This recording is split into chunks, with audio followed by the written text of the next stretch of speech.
তাহলে আপনাদের বলবো শুরু হয়েছে গোল্ডেন টাইম। হ্যাঁ, ঠিক শুনেছেন, শুরু হয়েছে গোল্ডেন টাইম। আগামী 1 মাস সূর্যের মতো চমকাবে 5টা রাশির ভাগ্য। এই একই ভিডিওতে কিন্তু 5টা রাশি পাবেন না, আমরা ভাগ ভাগ করে ভিডিও দিচ্ছি।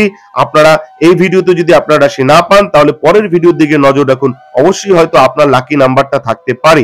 তাই আসুন জেনে নিই যে এই 16 জুলাই থেকে কর্কট রাশিতে গমন করেছে সূর্য, তার ফলে 1 মাস কোন কোন রাশির সুবিধা হবে সেই ব্যাপারে বলবো। আসুন জেনে নিই। বলবো কন্যা রাশির কথা। যারা কন্যা রাশির জাতক জাতিকা রয়েছেন আপনাদের কি উপকার হবে? কন্যা রাশির 11তম ঘরে সূর্যের গোচর শুভ হতে চলেছে। এই সময় আপনি ব্যক্তিগত এবং পেশাগত জীবনে ভালো ফলাফল পাবেন। কঠোর পরিশ্রম ভালো ফলাফল দেবে। সাহসের ফল পাবেন। জমি, ভবন এবং যানবাহন কেনা সম্ভব আপনার পক্ষে। অর্থাৎ কন্যা রাশিদের জন্য কিন্তু জমি, ভবন, যানবাহন কেনা সম্ভব। আপনি সরকারি ব্যবস্থা থেকে পূর্ণ সহায়তা পাবেন, এটাও মাথায় রাখবেন যারা কন্যা রাশির জাতক জাতিকা রয়েছেন।